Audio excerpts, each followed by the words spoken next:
Hey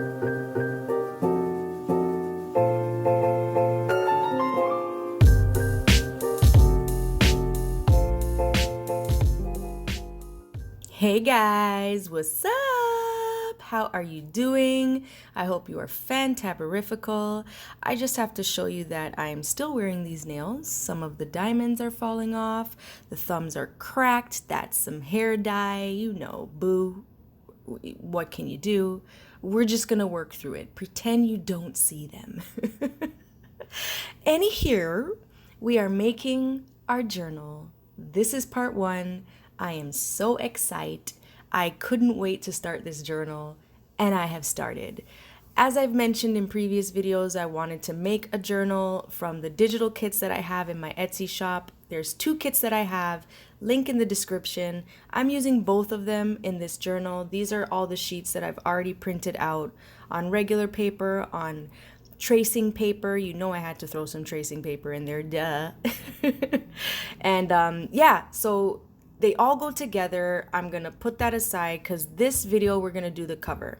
This is some fabric. It's like a canvas type of fabric. Here I'm kind of like, the fabric is gorgeous to me. I love the flowers. I love how it looks. I'm kind of just putting the papers up against it thinking, is this too much?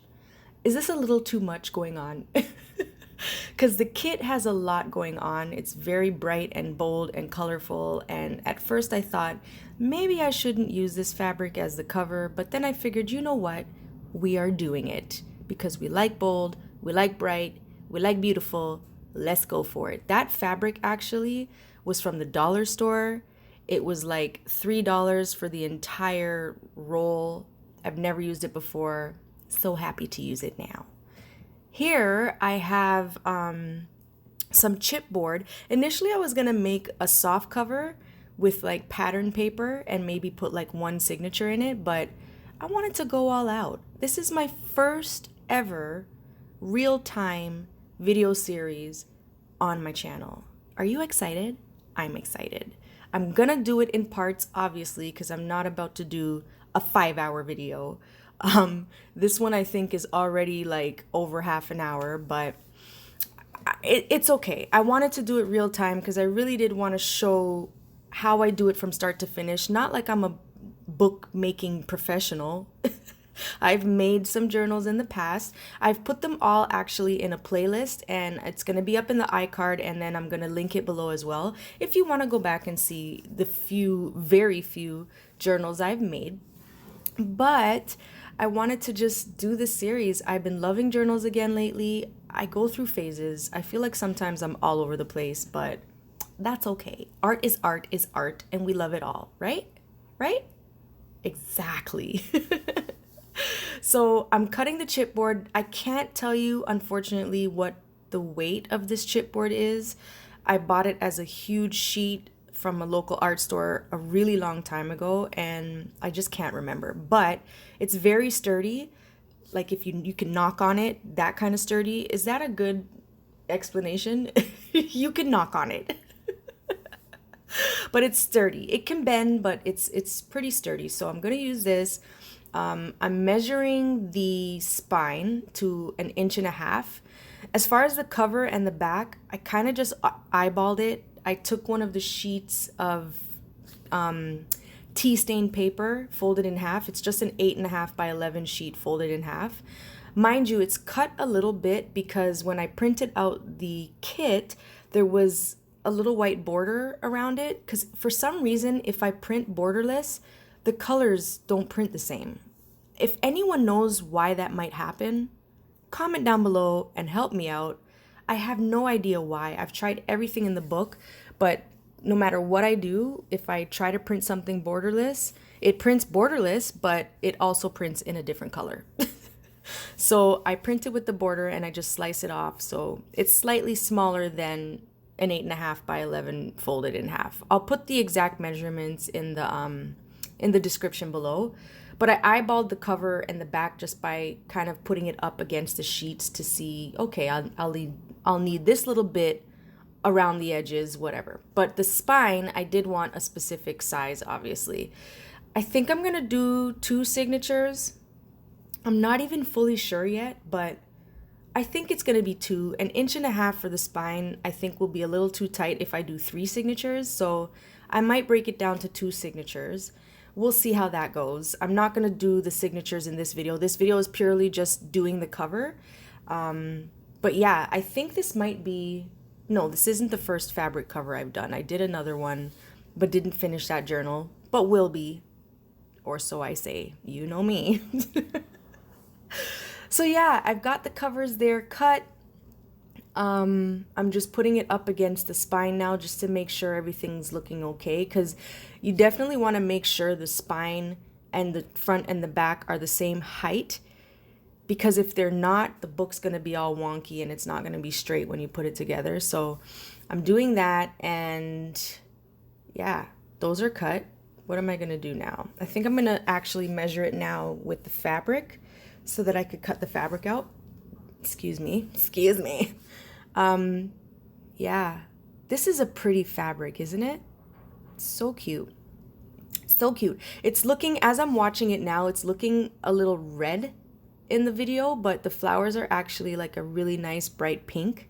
But the color is never correct on my videos. Such is life. Such is my life.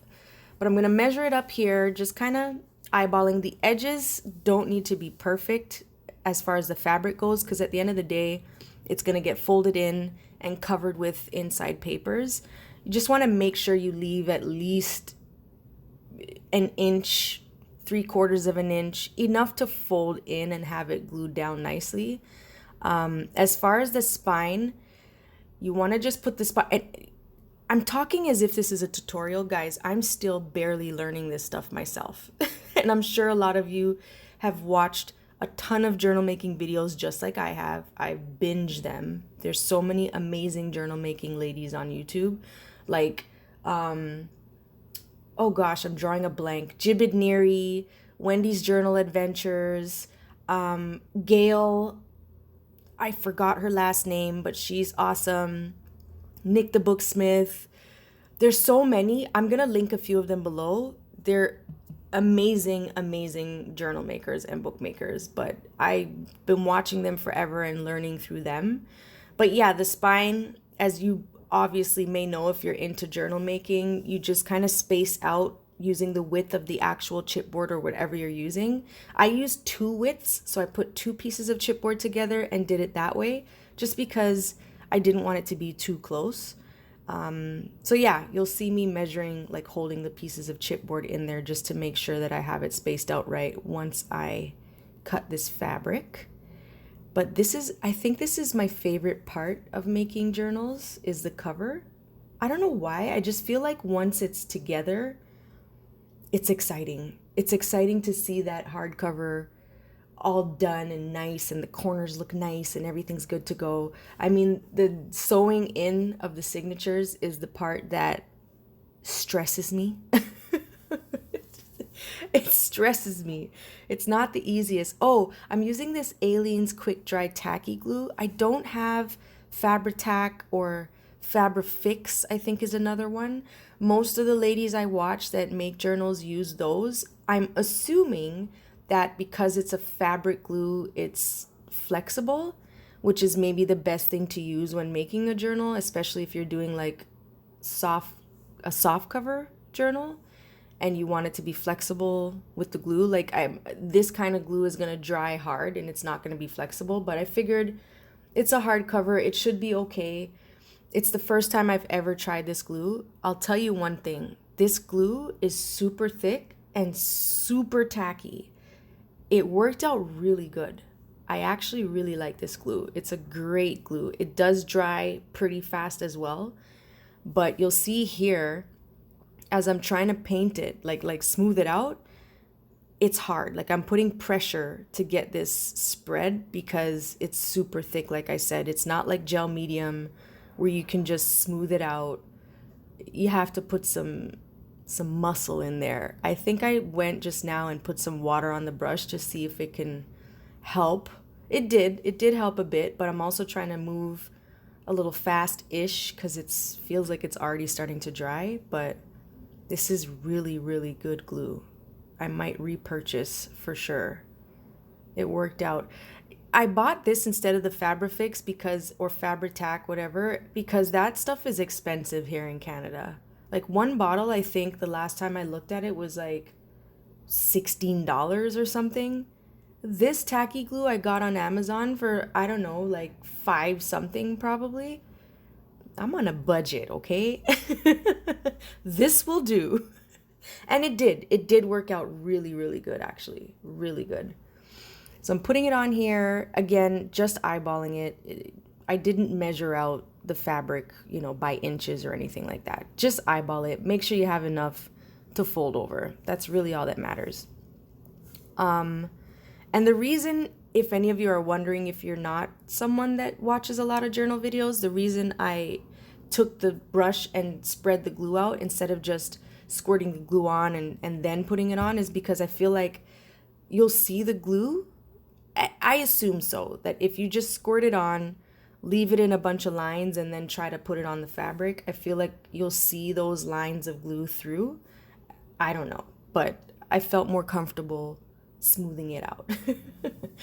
And here I'm just using my hands, getting it nice and flat. I wish I had a bone folder, but you'll see me using my ruler as a bone folder multiple times in this video. That's another thing that for some reason is ridiculously expensive. I guess because it's made of bone. Is it? I think it's made of bone. That's why they call it a bone folder, right? Whose bones? That's what I want to know. Whose bones did you make this folder out of? Anyway, it's expensive. I don't feel personally that it's a reason to spend money when there's other things you could do to, score something or flatten something out or what have you, i.e. my ruler. So again, I'm just gluing things down, getting the spine on there. I'm getting all around the sides too because of the fact that I want that.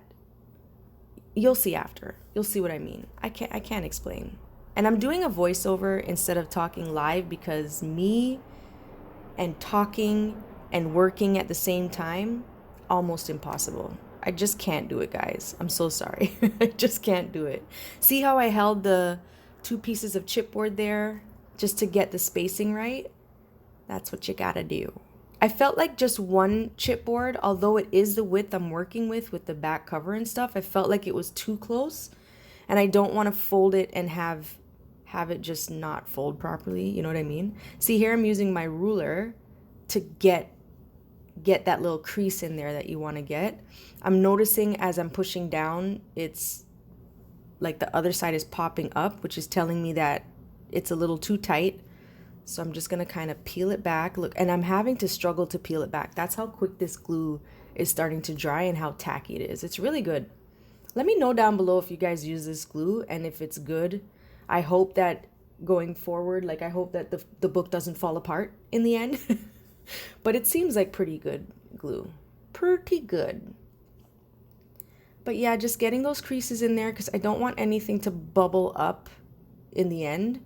And then pushing this together here just to kind of, get some extra creasage going on. And then I'm going to do the back. This is the part about real-time videos where I'm like, what do I say now? What do I talk about while we're watching glue dry? But how y'all doing? Good? Great. I'm so sorry it took me forever to post this video, but I feel like I say that so much, you guys are probably sick and tired of hearing it. It's just time. Time is a struggle. Time is a struggle. It really is. But I'm gonna get this this video series out pretty consistently. I'm not gonna throw this part 1 out there and then part 2 is gonna be in 3 weeks. No. I'm definitely going to get these pretty consistent, hopefully more than once a week. I'd like to do 2 videos per week as far as this series goes. I don't know how many videos or parts it's going to end up being because I don't know how long it's going to take me. I mean, the one journal I did start to make actually took a minute. Especially the first one I started to make. I showed a little sneak peek, I think, in previous videos of the vintage one I started to make, but I don't know, journals take me a long time, especially this type where like I'm gonna be decorating pages and all that stuff. It takes me a minute. I don't know how these ladies do it and put out like journals after journals after journals. That is skill and dedication. And I love the inspiration. It's inspired me. I've been watching so many videos lately, especially Wendy's journal adventures. I love her to death. I love her videos. She makes such nice stuff. So I've been watching a lot of it lately, and it's just kind of inspired me to make a journal. And because I made these digi kits so long ago, I think they were like the first things I ever put up in my Etsy shop. I love them. I made them because like everything else that I've made and put into my Etsy shop, I selfishly made for myself because I wanted to use them and thought, let me share them with everyone else as well, including the stickers. But yet, these digital kits have been sitting around and I haven't used them. So I thought, you know what? Let me go ahead, use the kits, see how they go together. They're not exactly matching in color scheme, but close enough. So yeah, if you guys like the papers that you see in this video, check out my Etsy, check out my DigiKits, and grab one if you want to make a journal. Here's the part where I'm just cutting off the corners. You don't want to cut it right up against the cover, the chipboard, because you need that little tiny piece of fabric that'll go over the corner just to get you that perfecto rounded corner, which I don't know, makes me feel so good. I'm a perfectionist. I get really anal when it comes to things being like proper and symmetrical and all that stuff. I think that comes from my graphic design background, so the corners were important to me. I really wanted them to look good, and they turned out great. So here I'm using this glue again, getting it in those two little spaces to make sure that everything gets adhered and there's no bubblage. We don't want bubblage.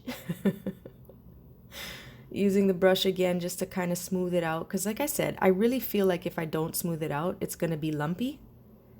It may not be, but like I've seen people use Fabri-Tac and just squirt it on and then just adhere it to whatever, and it doesn't necessarily look lumpy, but I don't know, in my brain it's telling me it's going to be lumpy.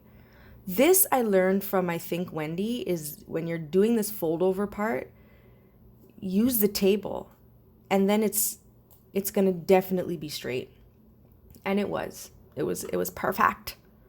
Perfect. This is I don't know, I feel like I'm watching this right now and I'm watching it with you guys. Is that weird?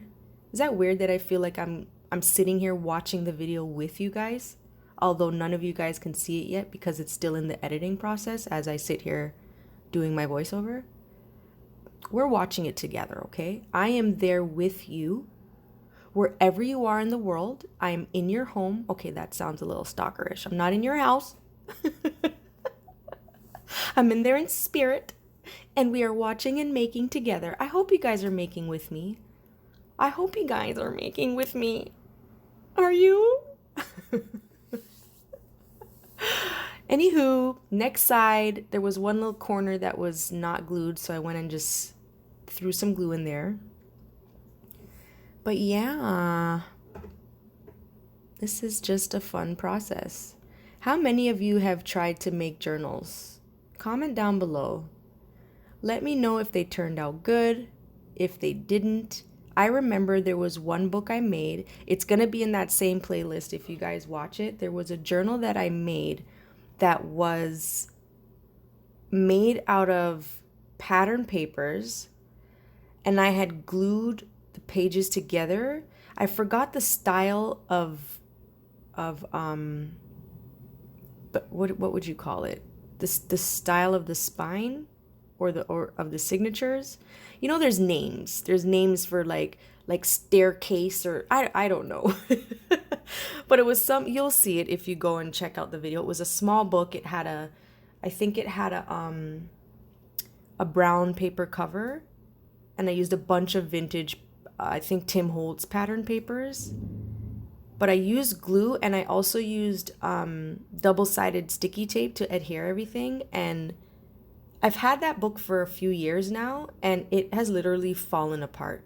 Am I the only one? Okay, maybe I'm just not buying the right double-sided tape, but every time I have used double-sided tape and I've had it for like a while and I go back to it, it just pops off and falls apart, as if the double-sided tape just at some point in the future loses its stick and it just falls apart. That book has literally fallen apart into pieces. And I've had other pieces of art where I've adhered something with double-sided tape, and over time it literally just lifts and falls apart. It's got to be the tape I'm using. I don't know. But anyway, we went ahead, did the corners. See, I got into a tangent. But I don't know if you noticed, I used my fingernails to stick the corners in before I folded it over so that they would get nice and rounded. Check it out. Ooh! I'm already excited about this book, and all I've done is the cover. Is that not cute? So here you can see the corners are nice and perfecto, just how I like it. Turned out really good. This glue is amazing. It really is amazing. I'm hoping that it stands the test of time, but I think I'll invest in the Fabri-Tac, Fabri-Fix, whatever in the future. But for now, no. Just no. So here, I'm trying to figure out what I want for the inside pages. That right there was what I was going to initially use as the cover. This I was going to use in the book. This looks good with the cover, but then see, I didn't like it with the papers. I liked this one better with the papers because I felt like it was just more within the color scheme of things. So that's the one I'm going to end up using. I'm just going to cut it in half and glue it down. I really love this paper. I forgot. Oh man. I'm going to try to figure out which paper pad I got this from. It was white on the back, and I just printed one of my plain backgrounds that's got it's got kind of like a canvas texture. It's from my DigiKit. I just printed it on the back because I didn't want, well, I thought I was going to use this in the book, so I didn't want any white pages because it's supposed to be vintage. But yeah, this is, here I'm trying to figure out, do I want the faux tape on the outside or the inside? I think I ended up doing it this way. Yes? Yeah.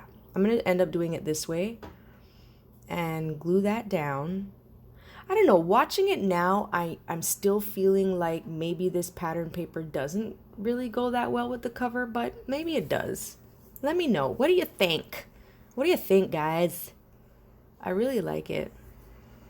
So I'm moving that because obviously I need to cover the spine with something, and I didn't want to use paper. So this is just a little stack of bits and bobs of a bunch of fabric, vintage stuff that I'm going to be using in journals. And initially I was going to use that stripe one, but I thought, let me use this one. Now this isn't, I forgot what this is called. It's not burlap. It's thinner than burlap. There's a name for it, but I can't remember. If you know what it is, let me know. But I got this from somewhere. I don't even recall. Maybe from Canvas Corp brands, possibly. Can't remember, but I decided, you know what? Let me use this to cover the spine and then put the paper on top.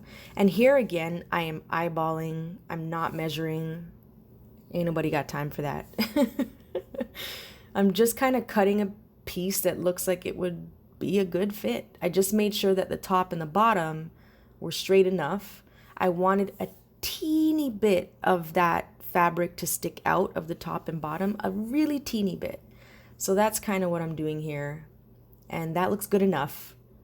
Oh, look it. I'm filling that with glue, which isn't good. I ended up having to take a Q-tip and clean that out. It's good that it's an upside down type of bottle where the glue is always ready to use, but yeah, if you don't fully cover it and you just sit the glue bottle in the cover instead of, pressing it in, it's going to fill with glue. So I learned my lesson with that. But I'm just gluing it down as per usual. I'm going to brush it out.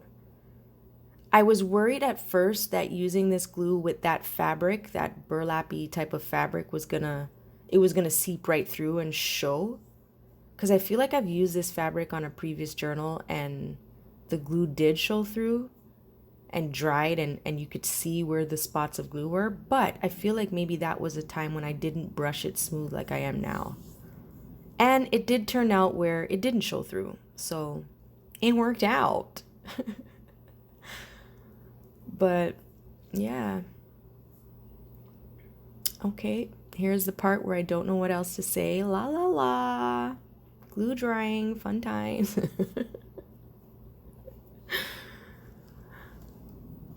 This is gonna be a fun journal.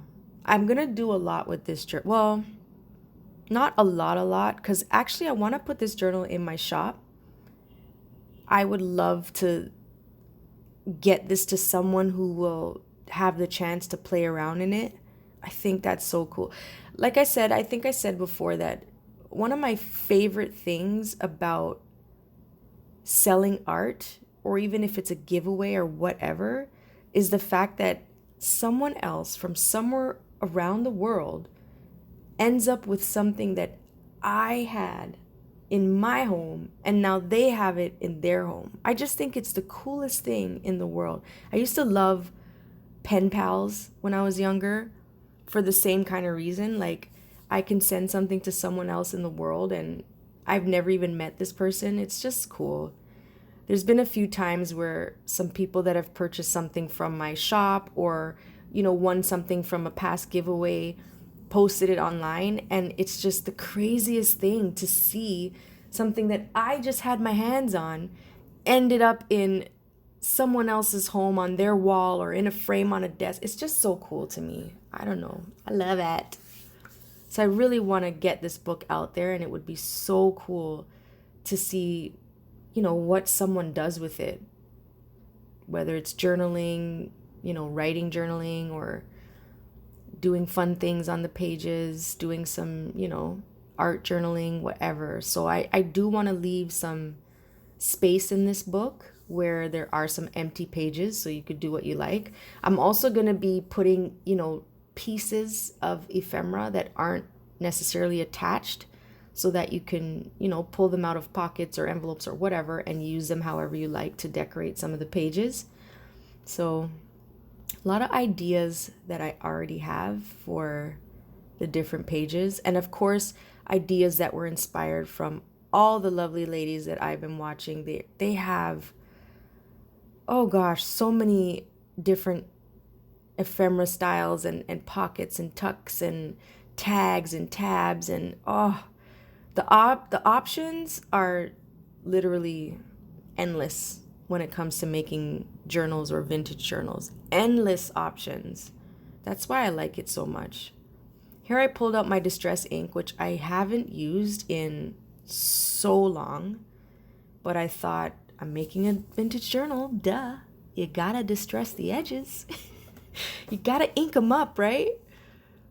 I didn't have to do too much to these sheets because they're already kind of, vintage looking, but there was some white on the edges there that I kind of wanted to get rid of. So I went ahead and inked that up. And I think after I put this last sheet on, that's gonna be it. I didn't do anything else so far. And it's funny because as I'm doing this voiceover, I still haven't done anything else to the journal or started. But the next video is going to be putting the signatures together, of course. Mixing up my tea-dyed papers with the digi papers. And there's also a couple other papers that I downloaded that's like ledger and stuff like that I downloaded from some amazing sites like Graphics Fairy, and what's the other one? Oh my gosh, I'm drawing a blank. It's another really popular one that offers amazing images, free to download, free to use. It's amazing. If I remember, I'll link it below. But a lot of stuff, even a lot of the imagery that I've used in my DigiKit, like some of the vintage images, were from places like Graphics Fairy and the other spot. They have really cool images, a lot of options. But yeah, just gluing this down. Taking a sip of my iced coffee. Ask me why I'm drinking iced coffee at 10 p.m. Welp, don't have an answer. Actually, I do have an answer. It's an iced coffee that is safe for keto. This is random. This has nothing to do with art, but I started the keto diet. I don't even like calling it a diet because to me it's a lifestyle, and it's amazing, guys. If any of you have tried it, comment down below and let me know. I know it has nothing to do with art, but that's okay. We're all friends here. We could talk. Let me know below if you've tried it or even if you're interested. It's been amazing. It hasn't even been 2 weeks yet. Actually, tomorrow will be 2 weeks. I'm down 8 pounds. I feel amazing. And I'm drinking a keto-friendly iced coffee from Starbucks with cinnamon dolce, heavy cream. It's such a great way of eating where you're not deprived. Trust me, you're not deprived. You can't eat the carbs. You can't eat the sugar. So I have a major sweet tooth, which was a struggle in the beginning, but there's so many options to eat sweets that are fine for you. So yeah, great diet. Again, hate the word diet though. It's a lifestyle. It's been going really good. So if any of you guys have tried it or are doing it now or whatever, let me know. Let's have a conversation. I need to make a change. Like, I didn't realize how much heavy carbs and sugars made me feel. Always bloated, always feeling just fatigued, like a sloth. And as soon as I cut that out, I'm not zero carb, like it's just really low carb, but as soon as I cut it out, I have so much energy. I'm not bloated. I feel great. I feel great. And it works. I can honestly say I'm that person that's done, I don't know how many diets, military diets, everything under the sun. I've always been, well, ever since like high school, which was a long time ago, trust and believe. I was always, heavier, a little chunky, a little fluffy. And I've tried everything and nothing's ever really worked. And even if it's worked, it was miserable to do, But this, so good. So good. So to anyone who's watching that's looking for something to try that actually works and doesn't make you feel miserable, try it. Trust me, try it. If you have questions and you don't want to comment in the comment section, then send me a private message. We can talk about it. I'm just realizing for the last 10 minutes I've been talking about a diet instead of the book that I'm making. That's the point of this video, right? The journal. I'm going to title this Journal Making / Keto Talking. Any friends I have watching this that know about me being on the diet are probably like, oh my God, Samantha, stop talking about it. Anyway, this is the book so far. You can see the little fabric sticking out from the spine. So cute. I'm about to go ahead and throw these in here just to get an idea of whether the sizing is right. And it is. It's perfecto. I'm probably not going to use all these tea stain papers because it's already a lot and I haven't even included the DigiKit papers yet. But yeah, this is it, guys. What do you think? I'm loving it. I'm so excited for the next video because that's the fun part. Putting the signatures together and probably more. I mean, putting the signatures together is not going to take too long. So I might actually do some ephemera, maybe some tags or whatever. So it'll be fun. I hope you guys enjoyed this part 1 of making the cover. Like I said, the next one will be out soon. And yeah, we're going to put these sheets together. Got some little extra pieces of fabric for some tabs and stuff like that. These are some more pages from the kit. It's really nice, really bright and bold. It makes me smile. But yeah, guys, stay tuned. Next video, we're going to be playing with these papers, these tracing papers. Oh my gosh, I wish you could hear the crinkle. But anyway, I will see you in the next one. Bye!